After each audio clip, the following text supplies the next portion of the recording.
Welcome, everyone, to episode 27 of The Bunker Talk. This is an impromptu one, was not planned.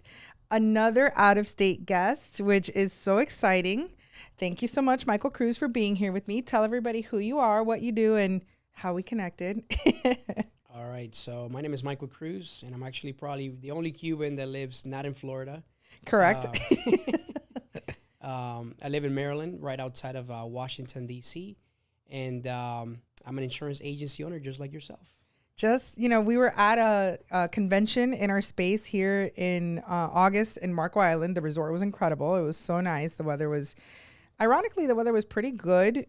I think it rained one of the days, the trade show day, but we were inside anyway, so it didn't bother us. But we were there. Michael's going to tell you a little bit about why he was there. I was on the board. I was working the show, and we had such a nice time, such a nice event. And so we finally met in person, Yes. right? The power of social media. Right. We had been connected on Facebook, on all the platforms, and some group chats.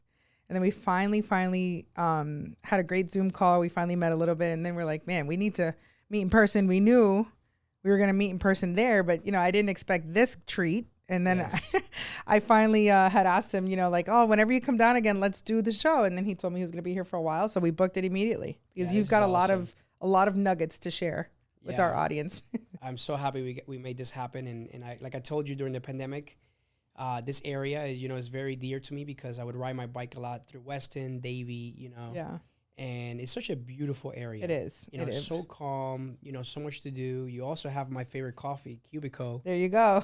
I was addicted to it, so I'm so happy that I am, that you have that. So That's awesome. nearby. Well, I'm glad. Tell everybody. So the premise of this podcast that I have, multiple reasons, right? I wanted to get some structure back in my time. I was doing so much networking and I was so tired. And I felt like I was kind of spinning my wheels. So I figured, well, let me, I also needed to make content, right? So let me do two things at once where I could create some content and also get to know professionals in this area. And so also, I feel we were just talking about this. Our industry is very generous when it comes to support and mentorship, but I don't know that all are. So I figured, well, I'm new in business, right? Going to be 5 years, but 2 of the years were COVID. Right. So, I mean, Yeah. I look like 10. I got aged, but it was a tough time and I survived. And if I didn't have the community, would have I survived, right? Right. So my goal is to offer, no matter the industry, business advice, right? Yes. To anybody that's listening. I know what you're good at. I know some of what you're good at because you're going to help me with some of that, even for myself. But give everybody a little bit of history of opening your own business, right? No matter that it's insurance or not. Like, how'd you get into the industry, and then what made you decide to take that journey to open a business? Yeah, I was working at Liberty Mutual. I did that for about 4 years. I was a personal lines sales rep, and a lot of my colleagues were branching out to open their own agency. How did you fall into that? Did anybody in your family work in insurance, or you just got that producer job? I fell into insurance. I got recruited into like an MLM type of Yep. life insurance. Life insurance. Yep. And I was 19. I was in Circuit City, selling TV. Circuit And City. That's Best yeah. Buy now, guys. by the Right. way. And I thought, I'm going to become a millionaire, selling insurance. That's the way they paint it. And I basically was like an unpaid internship for 3 years because, I didn't make any money. I was 19. I mean, who's going to buy life insurance from a 19-year-old? But it taught me rejection, because I had to go and recruit people. That was the whole premise. You have to go and you have to grow your network. You sell through your network of downlines and things like that. And then, I did that for about 3 years, and I would always go to networking events. And one of the managers that worked for Liberty Mutual, I keep running into him, and he kept trying to recruit me. And I was saying, oh, auto and home insurance, yeah, you can't make money in that. It's not that sexy, it just didn't appeal to me. So I was actually, when I decided to branch out of that, I started looking into Liberty Mutual. So I interviewed with Liberty Mutual, and I also interviewed with PNC Bank. So I was going to be just kind of like a community outreach type of person. I didn't get the job with PNC because at the time I was a little bit overweight, and the suits that I have, my top button wouldn't close. So I guess when I put in my tie, it just wasn't closed all the way. So it looked like, when you're done with for the day, yeah. and you have the tie, unzipped, and that's the reason, I didn't get that job. They told me later that was the reason I didn't get it. So thankfully I went with Liberty Mutual, and I did really well there. I was able to start actually making money, and that's when I was able to move out and get my own place. That's awesome. Nobody comes in that young. Right. That's awesome. And, it taught me that, hey, this is auto and home is pretty easy. You just have to be friends with people, know enough people, and leads. And everybody needs it. Everybody needs it, you know. So I got really good at like the dealership leads. I would literally sometimes, I didn't have to work that hard because I knew exactly the hours that, the dealerships were going to need me. So I had it down to a system, science. I did really well, actually, it was great. But then, you start seeing your friends branch out, open their own agency and do really well. And you start like, all right, I got to look into this. So I went and applied for Erie, and that took like a whole year. So, I didn't know what I didn't know. I didn't know it was going to be this hard to start my own agency. And what I realized when I left Liberty, I didn't know much about insurance. All I knew is how to sell. I didn't know about claims, profitability. Right. Well, because sales is translatable, right? Yeah. There's a little bit of aggression needed, but in our space, I think it's more trust based, right? Like if you can create trust with individuals, there's a little bit more. For me, that's my style. I would definitely make way more money if I was aggressive. Absolutely. But I just can't. It's just not who I am. So I've grown my business through education. Right. Like I love to work with people that want to know why these things are these things and why do they need that's just, that's the customer I prefer to work with, like all of us, but it is translatable in a sense, but ultimately you still do have to learn the tactical insurance piece. Yeah. I'm the same way. I'm more like, hey, let me educate you. And I want to bring in the customers. I'm not as aggressive as other people.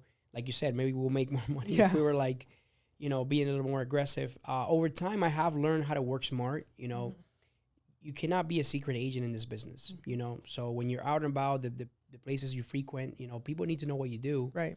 And guess what? That's how you're going to get more business. And you're not being pushy, no. Just letting them know, hey, this is what I do and blah, blah, blah. If you need help with that, let me know. And that's it, So right off the bat, you said that you didn't know it was going to be this hard, right? Going out on your own. What did you learn quickly? It just takes a broad range of skills. You have to learn, human resources because you're hiring people. You have to learn management. You have to learn finances. You have to learn marketing. And then on top of that, you have to go and run an agency and be an agent. And sell. Right. And to be able to continue to pay your bills, So it's a lot. It's a huge undertaking, but you have to be patient. Like any business, it takes time for you to learn the business, for people to know what you're doing. And it's like a combination of things. The longer you stay in it, the more you keep working at it. It's not just the time in business, but what are you doing with that time? Are you educating yourself? Are you getting better? And then all the culmination of things over time compound, just like, compound interest, And one day you're going to wake up and you're going to be like, oh, man, like now I'm doing a little bit, but I'm getting a lot from what I'm doing. I would say that's one of the best things about our industry. Obviously, I've never owned another business. I know that you have. And we'll talk about that, but I've never owned another business, and I think that's one of the best things is the residual income piece of insurance. But I think it's also with everything. It's not just the income piece that's residual, right? Because we have that, but our staff also feels that too with their efforts, right? Yes. They sell a policy once, they make a relationship once, they nurture it a couple times throughout the year. The customer's still there. It's not like a restaurant. It's not like a doctor's office. It's not like a retail store where you have to hope that they come back. And you also get better. At the beginning, somebody asks you a question, you're like, oh, I don't know. I got to go and find out how to do it. I got to call the carrier, call my underwriter. And then 5 years later, somebody asks you the same question and you can give them that answer within seconds. You just save yourself time, 30 minutes of your day and headaches. And that's why it's important to stick and do something for a very long period of time so you can reap those benefits. Right. You can get your feet deep into it. I honestly have applied that recently, which is again another premise for this in networking. I feel like instead of being in 7 different groups, I'm in 2, but I'm a very present, active member. Deep. I don't need 400 relationships. Correct. I need 25 really good ones. Yeah. Right. And it's wild because you do these things. We've owned another agency. We did the B&I thing there. It worked very well for us, you know, and that's another piece of it too, right? What works for you doesn't work for me. And that's okay. But I realized that even though those things worked for me at a certain phase in a business, it didn't work for me anymore here in the phase I'm in now. So when I scaled back on some of the stuff that I was doing with my time, which I know that you're really good at time management. I told you, this is a therapy session for me. I don't know about that, but you're just going to help me with everything I need help with. But I think that one of the things that I've learned too is like, it's no different than with our clients. Relationships, even with our vendors, our network partners, matter. So instead of having, why do I continue going to 400 lunches a month when I could just go and spend some really intentional time with 5 people a month? Yeah. I mean, this business is very simple. We overcomplicate it. Yes. And we sit on gold on the relationships that we have, on the clients that we have. And we just keep chasing that dopamine of a new thing or something else. When you just got to do, the basics. You do the basics is you have to network. A lot of times what I do is like, if you're my client, I'm going to ask you, hey, who's your CPA?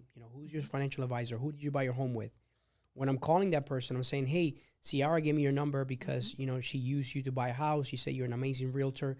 I would love the opportunity to meet you. I'm an insurance agent, and I'm always looking to network with professionals, maybe connect some of my clients geographically, demographically.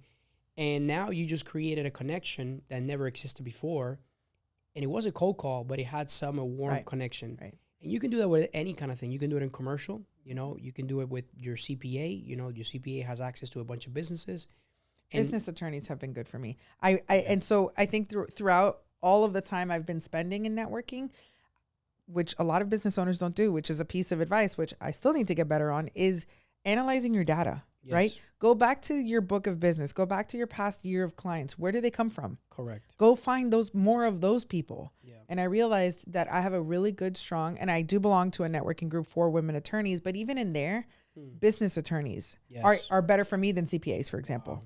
Because a lot of them, especially the contractual ones, not the litigators, they are writing the leases of where these commercial businesses are, right? That include the insurance requirements. Yeah. They are doing the selling or the buying of the businesses. So they've been great. They trademark attorneys, right? They're dealing with products. Yes. They need product liability. They're manufacturing stuff. So it takes intentional work to also just go back even with your clients, the 80-20 rule, right? Like, how many manufacturers do I have on the book? If I have 45 manufacturers on the book, maybe I should go after more manufacturers. Correct. I know it. Yeah. Sometimes in the day-to-day, it doesn't feel like you do. But when you sit back and analyze the data of the business, which a lot of people don't do because we don't have the time, we're wearing all the hats. But I think that that's one of the things that helped me identify that source of like, well, let me just find more business attorneys. We all need to work smarter. Yes, I agree. I think a lot of times we think hard work equates, more success.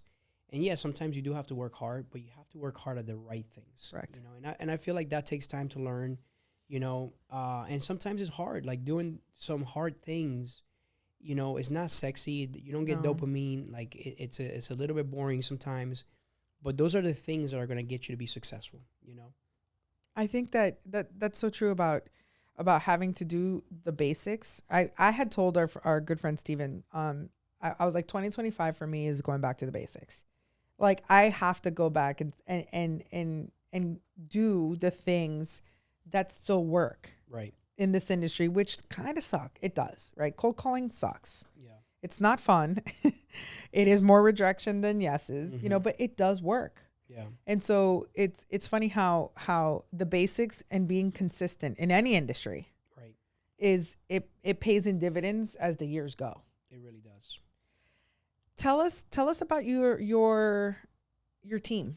Tell us about hiring, delegating, all of that stuff. Whatever way you want to go, because both of them are so hard. Yeah. No, I think I got very lucky early on. I was able to hire a coach that Erie agents were introduced to. Like he would do the agency owners class. His name is Joe Hagan, and he followed kind of the E-Myth formula of, you need to understand, I haven't read that book yet. Being a technician versus an operator, working in your business versus your, on your business. So early on, he taught me about, understanding as a scratch agent, you're going to wear many hats right now, but you need to understand when you're wearing certain hats, when you're doing the sales hat, when you're doing the service hat, when you're doing the admin hat. So I was able to start building that mindset from early on. And as I scaled, I kept building on that, and now my agency, I really try to run it as, into departments, and when I do departments, it's easier for me to bring you into a department and train you just on that portion of the business, instead of like most agencies, they bring on somebody and they have to teach them how to do everything, and it's just overwhelming. So you don't cross-train people? Like in between departments, like sales, service, like that stuff? Do you do any cross-training? Because you're right. It's funny because at our last agency, everyone knew how to do everything. Yeah. And the most money we ever made, the most success we had as a business, which we finally siloed it. And we had one girl that hated quoting. And then, she liked to quote, didn't like to talk to the customers, doing both. Mm-hmm. And then we had one gentleman that rather talked to the customers and was absolutely terrible at quoting. He wasn't fast enough. He wasn't detailed. Right. And so when we finally said, okay, well, what do you guys want to do? And Laura said, I never want to pick up the phone again. I just want to sit here and do the quotes. And Mike said, all I want to do is talk to people. Please don't make me quote. There you go. And when we siloed it, I mean, for vacations, emergencies, everybody hands on, but that's the most success we ever had. Yeah. And I mean, I think I cross-trained a little bit afterwards, but at the very beginning is very focused on one thing. So like I divide, my team into like 4 departments. Okay. I have the non-licensed customer facing. I have the non-licensed back office support. What that means is that customer facing, those are the ones they're going to do tasks that are like, they're going to be on the phone, email with the customer. The back office, they mainly do a lot of repetitive, back office tasks. They don't really talk to customers. It's 2 different personalities, 2 different abilities. And then I have my license team, and in my license team I divide right now because I'm smaller. I have, service and sales license, So my sales team, all they do is, focus on writing new business. With the hard market, they shifted a little bit to maybe 25% of their time is service because it's been all hands on deck for everybody.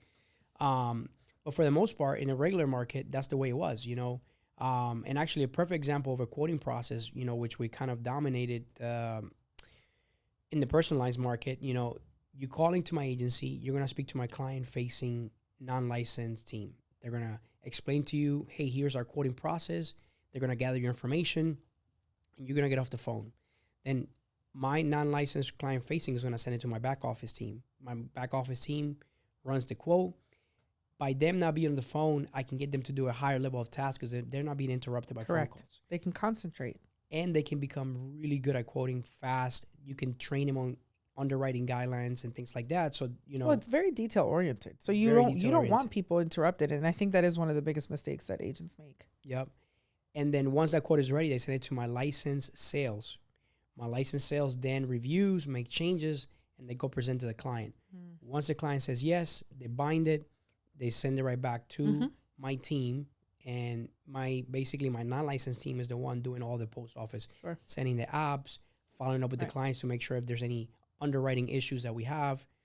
And, if the client calls back, hey, I want to review my policy again because maybe I want to add a car or whatever it is, that's handled by my service at that point. My salesperson, even though they sold it, they're no longer talking to the client again. Question: Do you explain that to the client? So is there a handoff? Because sometimes I feel like customers get attached to the person that they buy it from. We don't do a handoff per se, but we do educate the client. Good. Hey, moving forward, you're gonna call our main number. We work as a team, so whoever answers the phone is gonna be able to help you. Okay. Here's our main number. Here's our main email address, so you can either call or email, or you can text us too. So.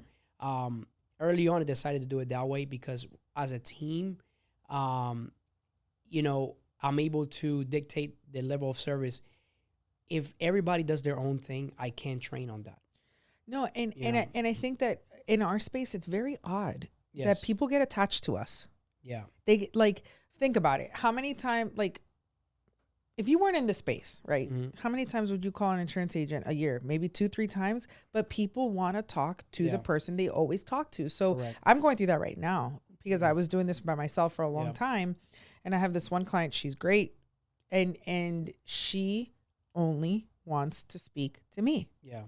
And it's like, I told her, I appreciate, I appreciate Yeah. that. I'm happy to help. But I mean, you're a business owner. I'm trying to grow my business. I can't do it all. So I love that team. I'm going to implement that here. I love that team approach of, because I know you even do like a team inbox, right? For Correct. customer service. Yeah. I love that. Yeah, and it just having a conversation, Right. with the client. I think that's the piece, right? I didn't do Yeah. a good enough job educating her, letting her know, hey, Correct. listen, this And- person's going to help you. And guess what? At one point, I was in the same boat. So Right. you start by moving forward all the customers, you educate them, Right. You also, role play with your staff on what to say when people say that. No, I want to speak to CR. Well, I understand that, but guess what? CR hired me to help you. You know what I mean? That's Yeah. why I'm here. Right. Let me see first if I can help you. If I can, and I'll transfer you to CR. That is the key. The key is, I think the team effort. It's kind of the biggest benefits that you can have as an agency, because that's going to buy you the freedom for you and your team. And then it's easier to train new people as you're bringing them on, because everybody's aware of what the process is for everything. Correct. So anybody can train on that process, because we have one process. And guess what? It's a never-ending process of building those processes and modifying those processes, because nothing ever stays static in the insurance. Right.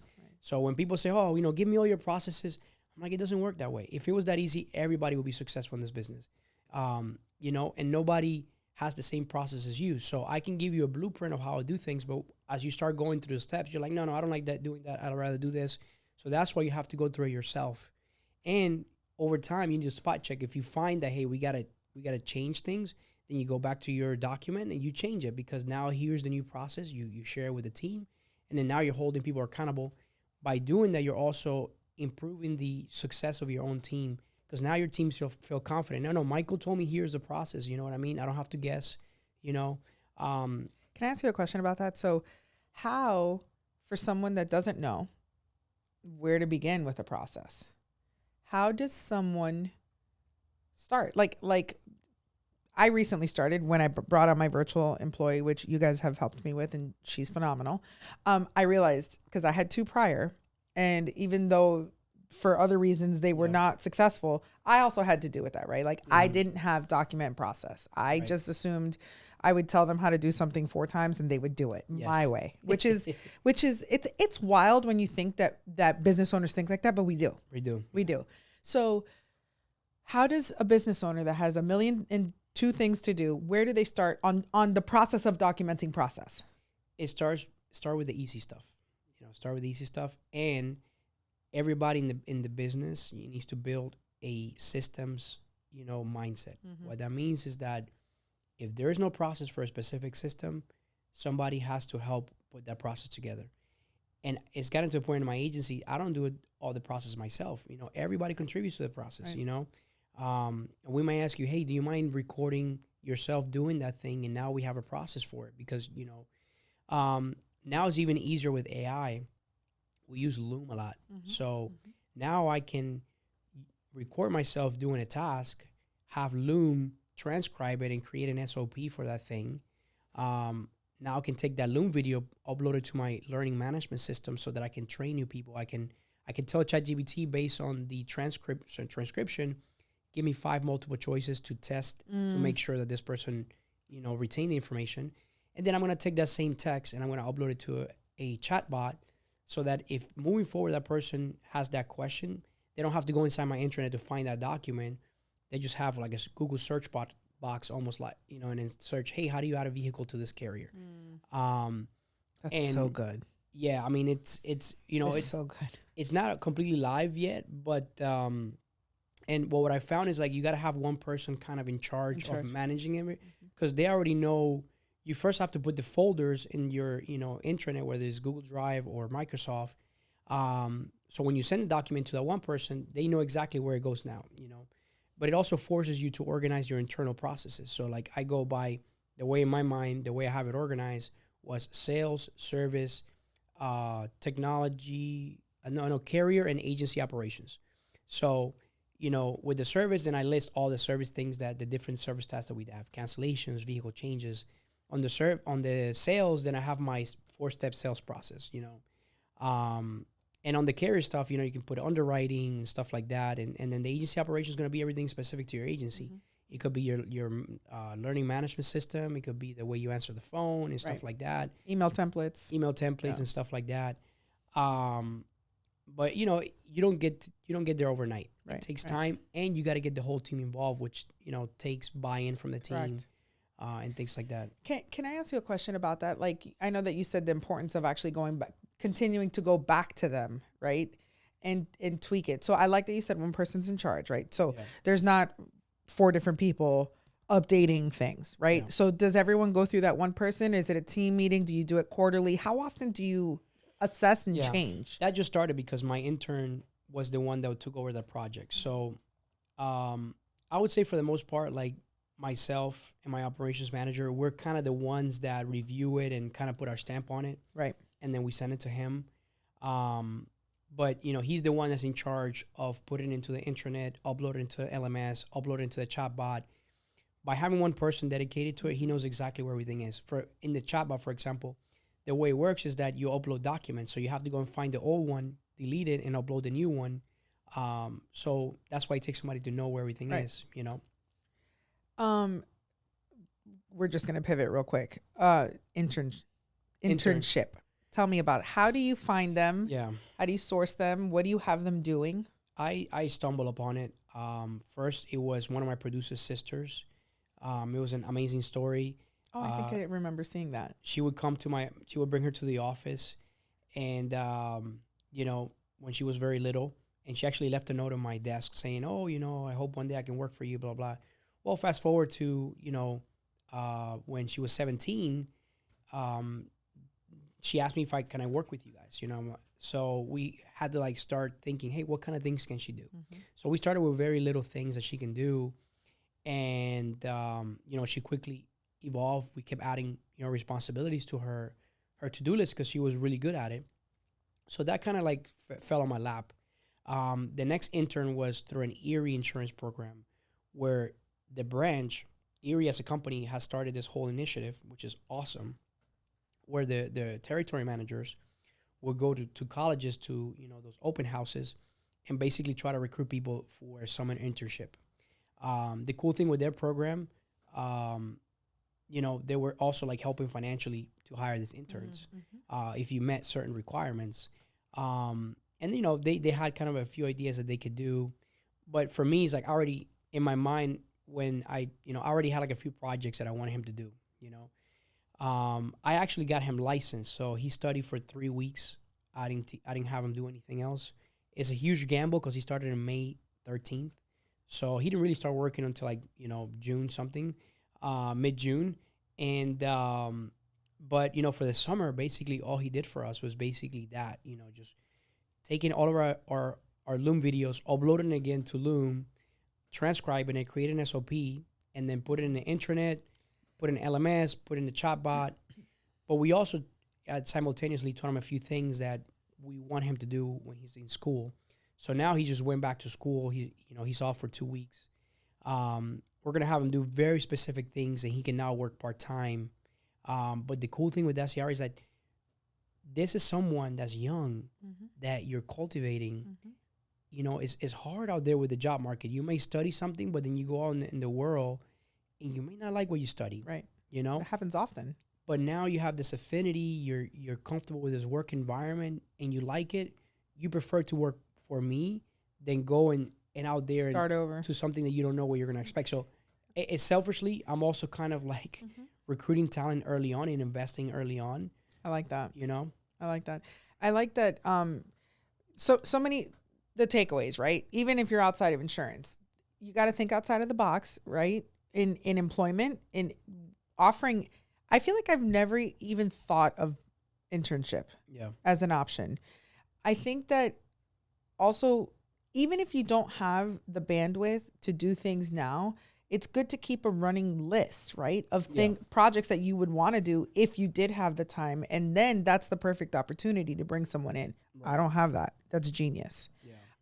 Especially nowadays with all the social media, the content, all that stuff. That's a great opportunity to use interns. Yeah. That's what they like to do too. They're good at it. Right. I mean, one of the biggest things for us was, we still needed somebody in the office because we still get a lot of mail. Mm-hmm. We still get sometimes checks. Mm-hmm. We do a lot of mortgage business. And, we decided, a long time ago to run those checks through us because we were having issues with non-payments. The checks would go to the insurance companies and they would fall into a black hole. The policy would go into non-payment. Yeah. The realtor, the client, the lender will be hearing about it because, hey, I got this cancellation letter. And that's a terrible first impression. I used to hate that. Yeah. So we actually switched the process. And ever since we did that, we never had any issues. And so we still needed somebody to go, basically be in the office, deposit the checks, open the mail. So that was kind of one of the main things that, Emily, our female intern, was doing. But it has evolved. Now we have her checking all of our non-pay cancellations. Mm-hmm. There's so much admin busy work that we got to do.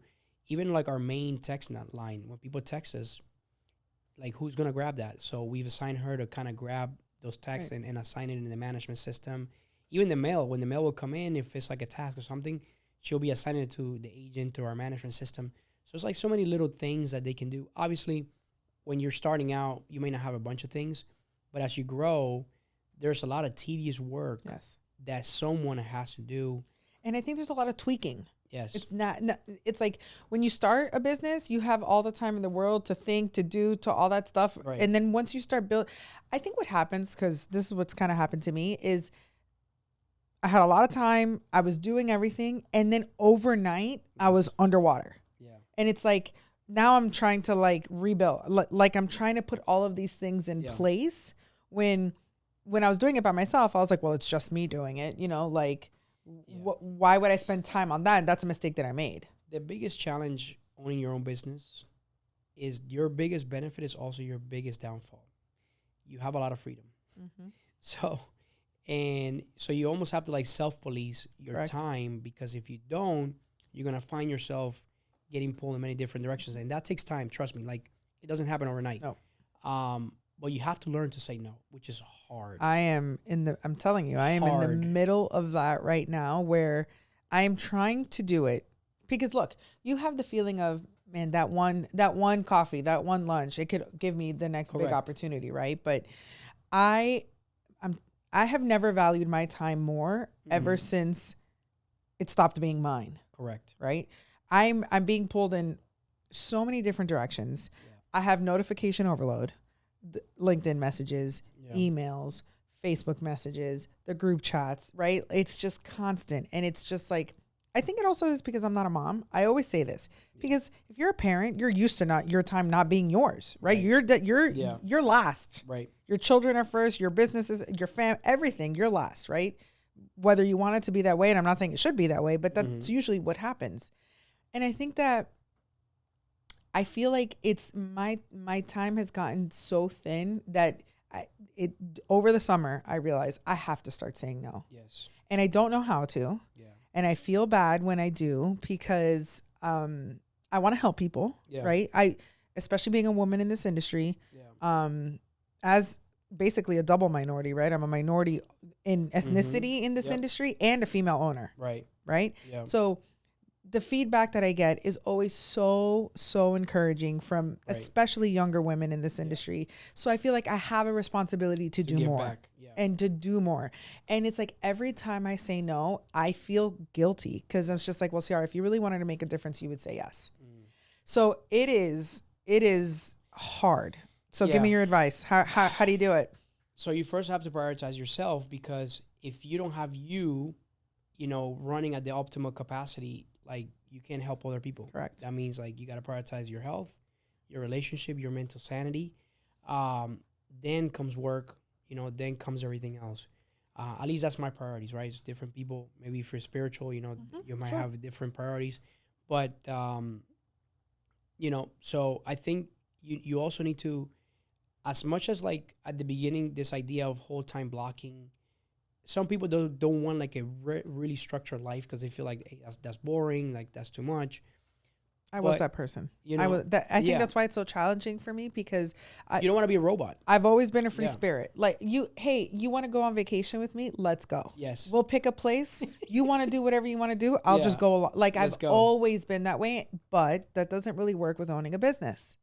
I think that has been one of my downfalls because Yeah. being structured with your time requires consistency as well. Right. And consistency, I wouldn't say it's one of my top 3 character traits, even though I wish it was. No, I struggle with it too. But the time blocking, I feel like, is the best thing you can have. Like, especially with like all the notification overload, like you said.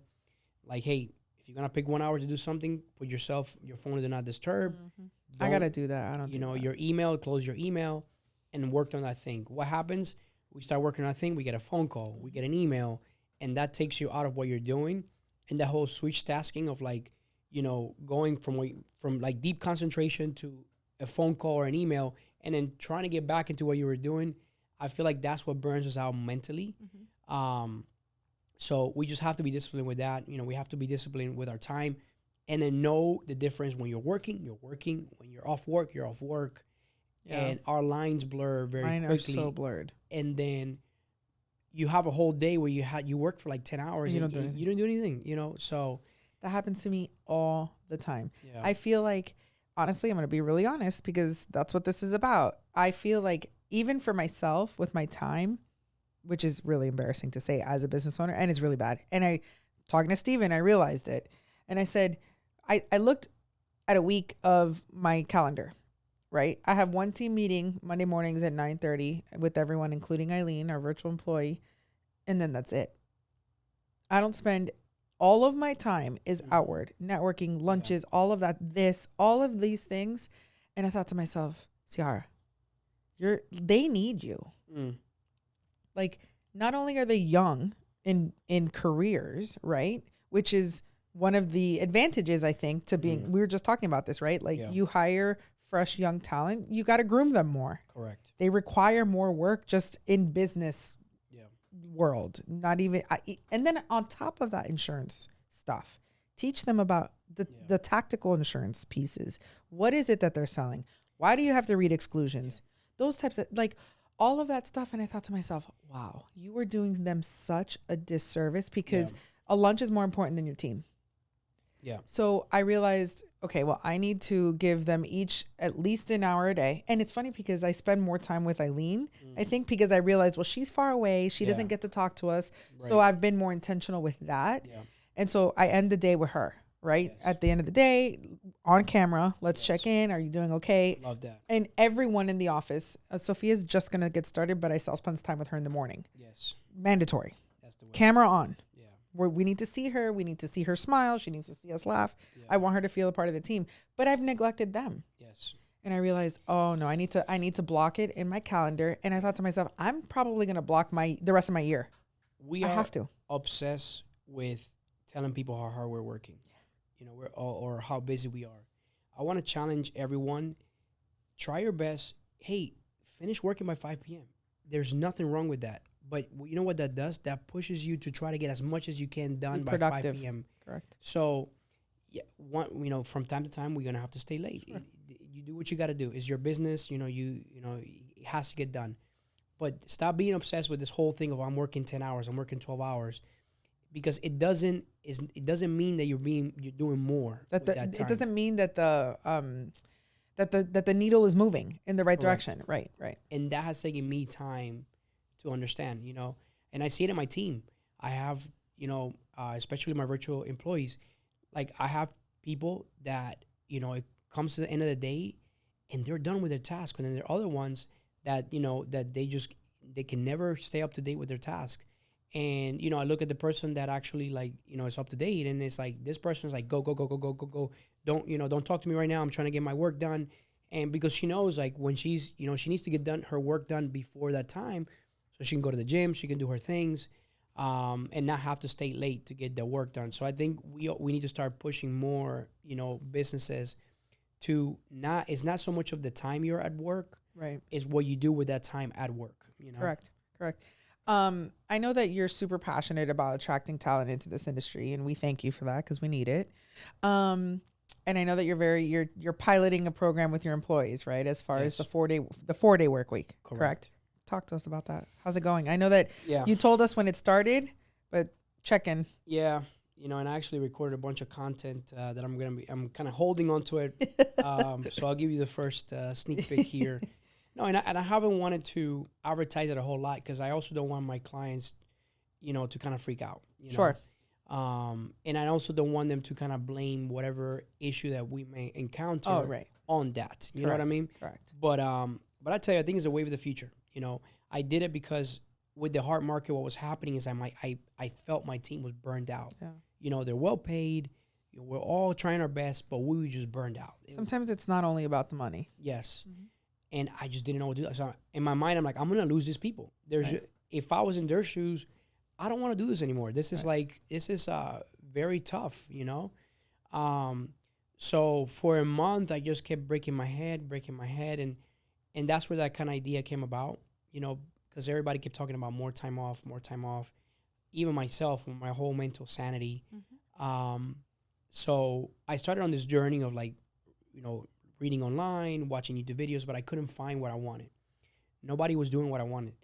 And then one day I was like, let me just ask ChatGPT, and crazy, like ChatGPT gave me exactly the foundation of what my 4-day work week is. Cause it's not as simple as just a 4-day work week, So I started with foundation, and basically all it is, and everything that I did prior to starting the 4-day work week helped me launch the 4-day work week. Cause if I didn't have a team, if I didn't have the way I run my agency, which is like a team effort for service and sales, if I didn't have the same processes, all these things in place, it would be difficult to do. We wouldn't be able to pull it off because if you're the only one that knows commercial in my agency, and and you're gonna take a day off a week, that means like if someone calls for commercial, no, she's Nobody off knows how to do today. it. You gotta wait till tomorrow.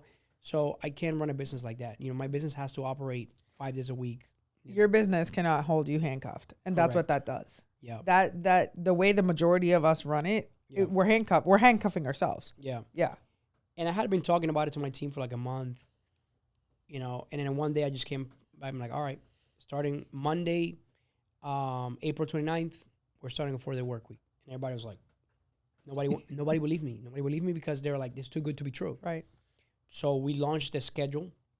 I had ChatGPT do a schedule. Basically, we divided by departments.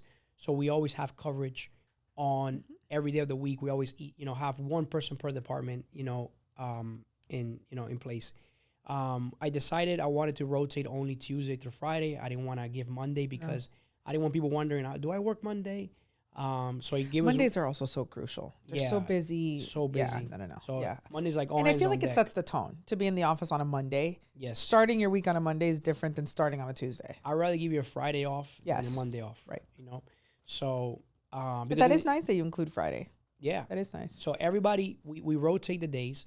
So if you get a Tuesday this week, you may get a Wednesday next week, and everybody's going to get a Friday off during that month. That's nice. So you have a 3-day weekend. That's awesome. At the beginning, so we keep adding to it, right? So we started having issues. Everything was going well. The main challenge I had was like my sales was not like my service. My 2 salespersons were like in their own silos.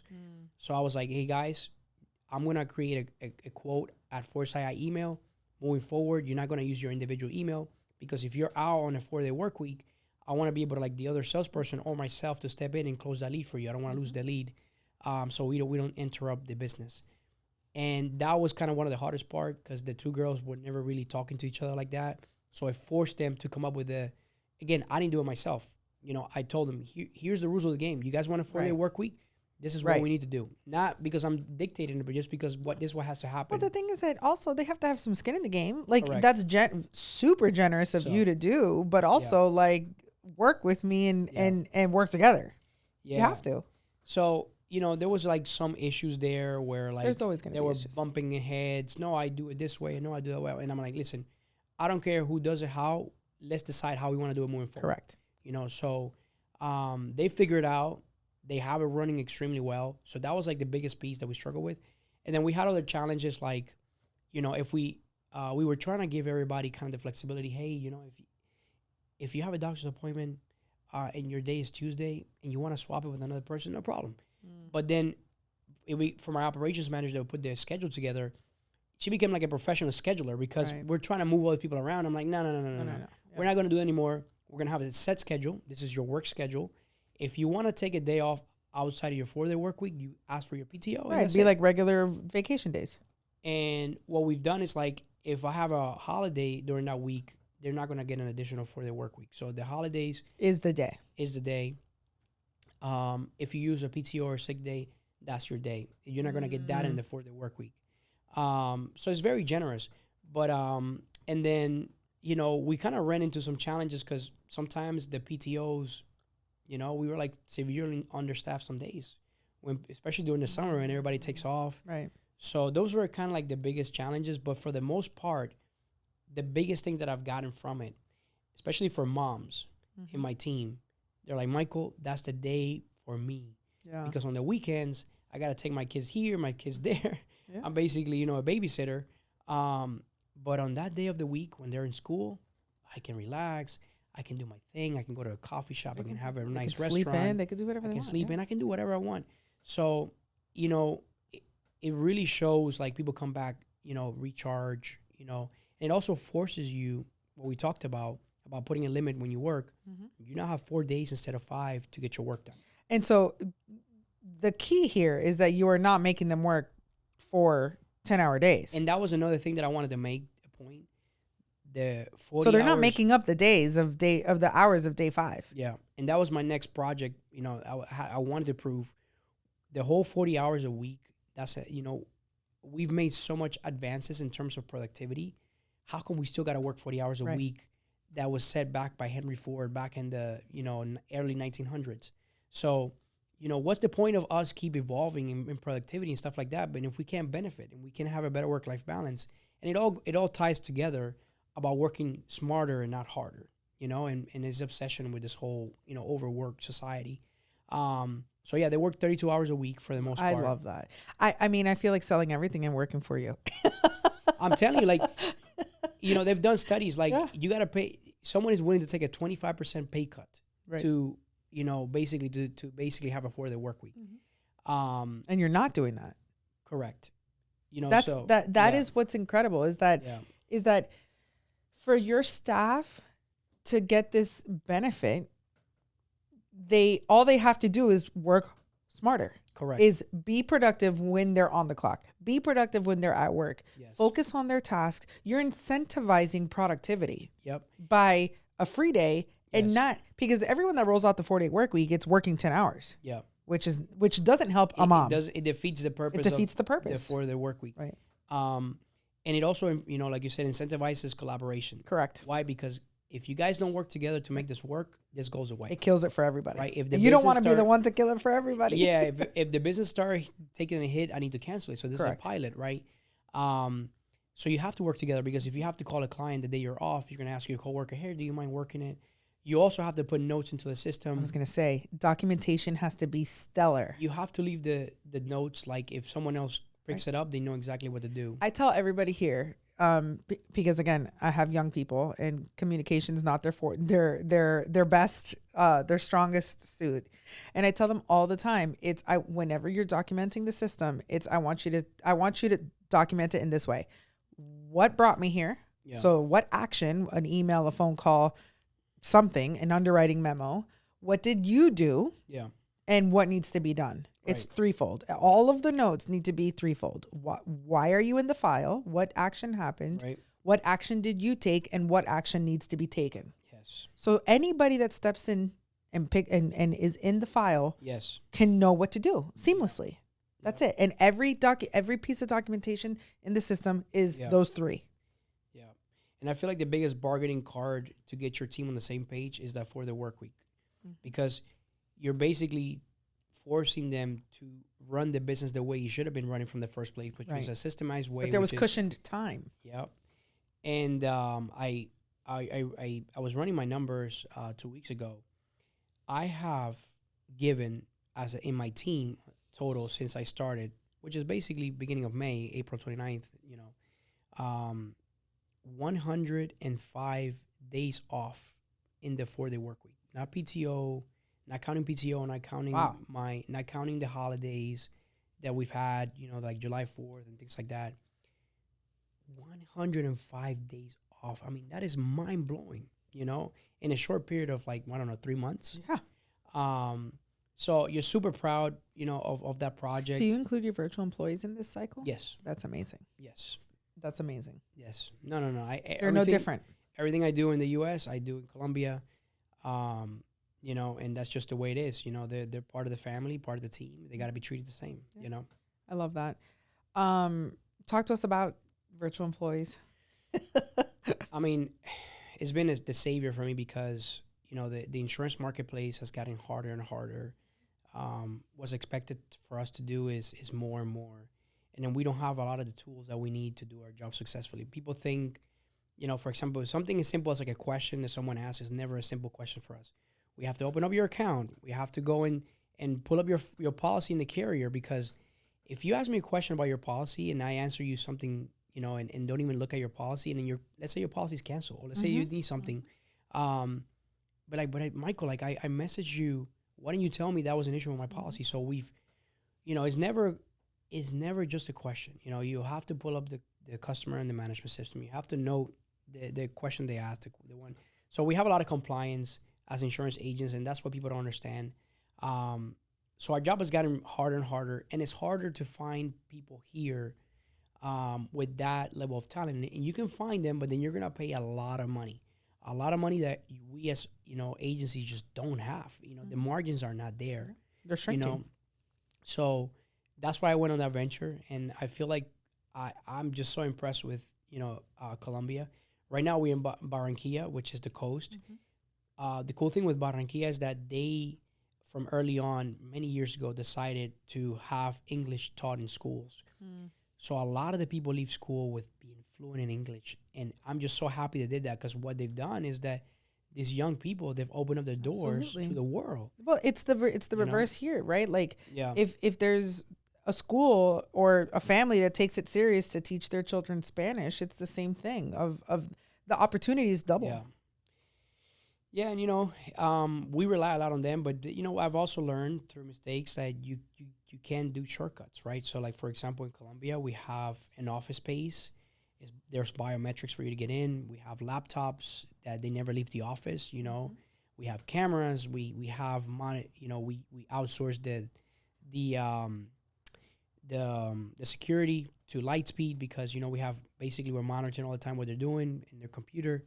So there's a lot of security in place to make sure that, you know, I don't put my business at risk. 100%. You know, and then we also comply with the labor laws in Colombia, because if someone decides to do something wrong and I need to hold them accountable, if I don't hire them as an employee, there's no accountability. Right. They're going to ask you, okay, but this person is your employer.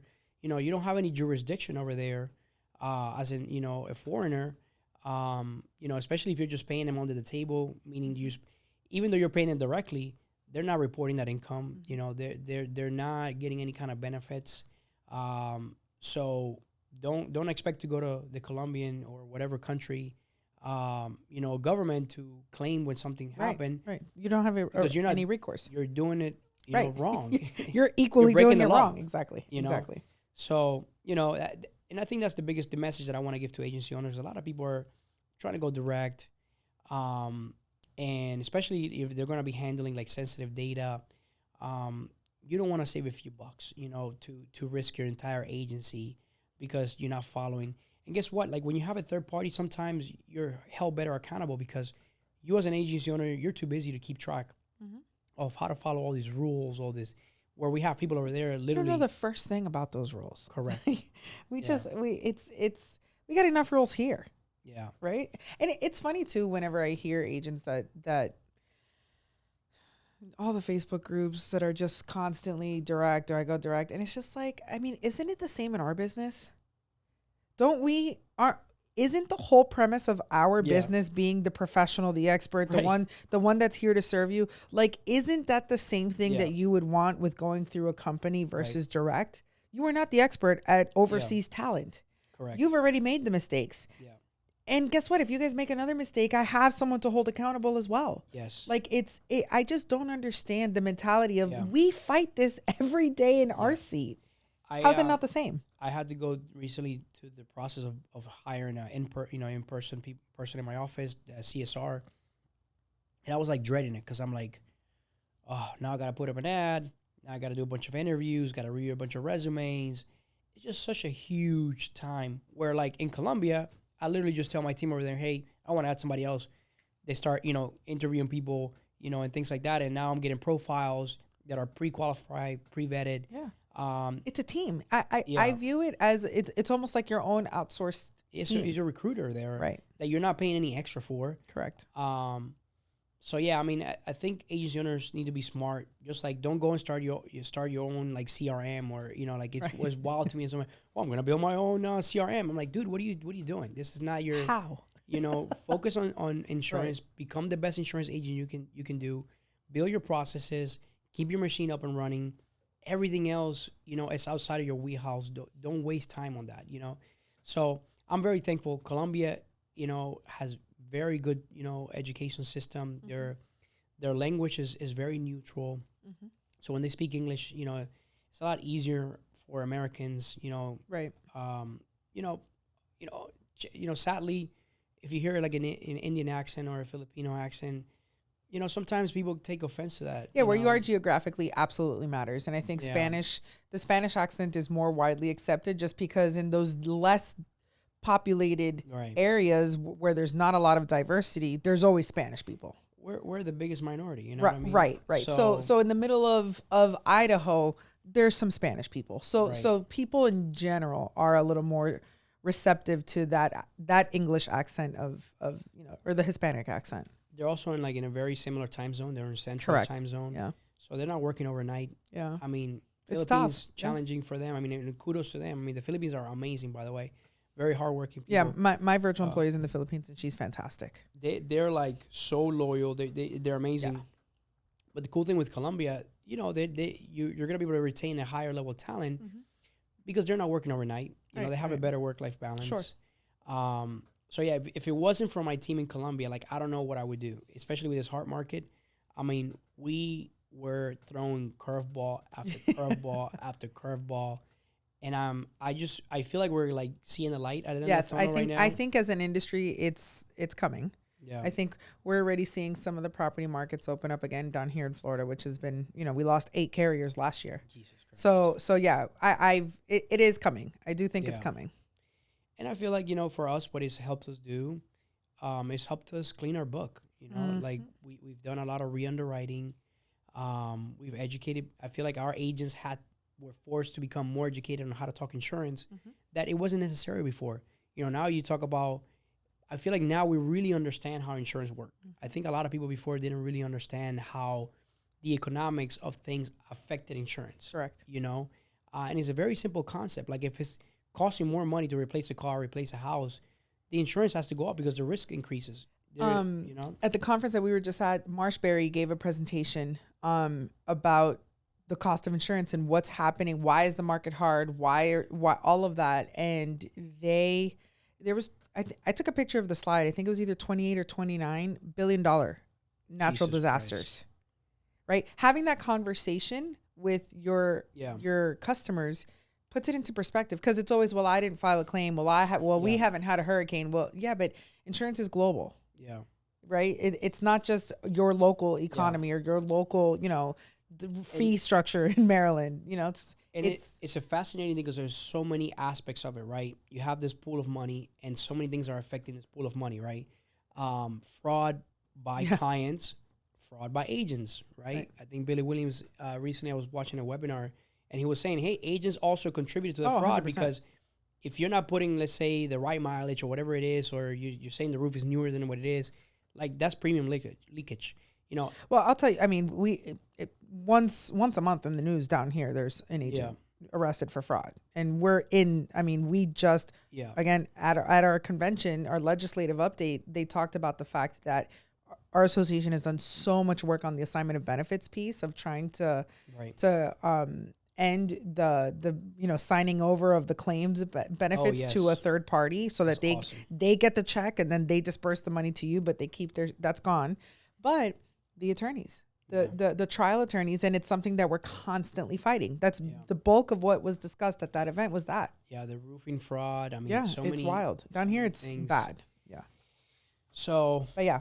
Yeah. So, I mean, now the whole reinsurance things, I don't think I heard reinsurance as much as I did during this hard market. Oh, yeah. Yeah. Now I'm an expert at it, looking, I've been to conferences, with carriers where they talk about, oh, how much we have in reserve versus our premiums. I didn't even know it was a thing. You know, Right. like there was a ratio that you have to keep, that if you're not hitting within those ratios, it's almost like you have to get rid of business so that the ratio is not out of whack. You can't, with the premium increases, like all these carriers, you know, premiums kept increasing, but the actual reserves, the profitability wasn't increasing. So yeah, I think it's taught us. I think the good agents are going to do really well. I think the agents that actually re-underwrote the book, created processes, once this whole thing turns around, we're going to see a lot of It's gonna be go profitability. time. Yeah. And you'll be able to take up market, right? Because if we survive this piece of it and we refined ourselves during it, then when Right. it's a soft market, we're going to be machines. Exactly. So we were it's only forced to better. be more efficient. Correct. You know? Correct. Yeah. Wrapping it up here. What is your favorite book you've read, or what's the best book you've read that has impacted your career that our audience can read? Man, I would tell you it's not just one. I think it's a combination of things.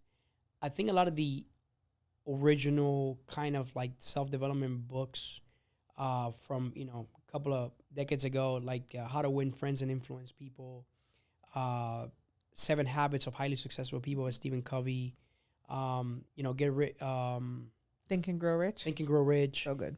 You know, a lot of those books, you know, are something that we all need to kind of start there. And I feel like they could be revisited. You could read those books multiple times. And you get different things out of it every time. Yes. Yeah. I like that. I definitely like, I think that for me, the book that has had the most effect on me this year was 10X is Easier Than 2X by with Dan Sullivan. He has a leadership coaching. And Dr. Benjamin Hardy, I think it is. Phenomenal. And it's a trilogy of 10X is easier. And it's not the Grant Cardone 10X. Right. It's not that mindset. I mean, I guess it is. It's thinking bigger, but he applies it very differently. Yeah. And I'm definitely more attracted to this version. But it's a trilogy, and then he has Who Not How, which is what made me pull the trigger on hiring my virtual employee and finding someone else, because there's only so much I can do. Yeah. I'm one person. And then The Gap and the Gain. Those 3 together, I think, have had, and I feel like they're like that too. Like you could read them a couple times, apply. I started applying immediately I didn't even finish the first book, and I started applying stuff. The E-Myth, you know, I haven't read it. I gotta read it. There's an insurance version, so check that one out. Yeah. I started listening to Traction. I know there's like a, you know, it's everybody's doing it. I've read it. You know, but I've read it.